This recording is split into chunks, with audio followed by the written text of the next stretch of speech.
প্রিয় ভিউয়ার্স, আসসালামু আলাইকুম। আমরা নিয়ে আসছি আপনাদেরকে ভিলেজ কন্টেন্ট, আমাদের ঐতিহ্যবাহী হরিস্কুল দেখানোর জন্য। আমাদের হরিস্কুলে বটতলা ঐতিহ্যবাহী এই বটতলা একটি ডগ আছে। এই ডগের কিছু অংশ আপনাদেরকে দেখানোর চেষ্টা করতেছি। ডগের ট্রলারগুলি ওঠানো হয়েছে কাজ করার জন্য। এই হচ্ছে আমাদের হরিস্কুলের ডগে আরেকটি ট্রলার, অসাধারণ ডিজাইন করা ট্রলার এখানে ওঠানো হয়েছে কাজ করার জন্য। আপনাদেরকে দেখানোর চেষ্টা করতেছি। দেখেন, আবার এক এক নারী গোসল করে যাচ্ছে। এই হচ্ছে হজরতে শাহ সদর আলী চিশতি নিজামীর মাজার শরীফ।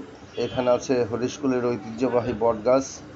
এই একটা বটগাছই বর্তমানে ইছামতি নদীর পাড়ে আছে।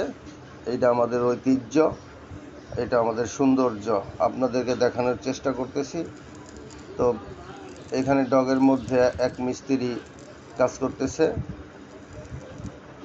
এই হলো ইছামতি নদীর পানি, এটা আমাদের ইছামতি নদী, আপনাদেরকে দেখানোর চেষ্টা করতেছি। তো এই হলো ইছামতি নদীর উপরে কলাকোপা হরিস্কুল সেতু বন্ধন। এই ব্রিজের মাধ্যমে আমাদের দুইটি পার এক করা হয়েছে। এখানে মনের আনন্দে ইছামতি নদীতে একজন গোসল করতেছে। একটি নৌকা মেরামত করার জন্য টানে ওঠানো হচ্ছে। এখানে উপরে উঠায় নৌকা মেরামত করা হয়েছে, এরপরে হয়তো বা নামানো হবে। আপনাদেরকে দেখানোর চেষ্টা করলাম। আমাদের চ্যানেলটির সাথেই থাকুন ন্যাচারাল ভিডিও পাওয়ার জন্য। ধন্যবাদ আপনাদেরকে।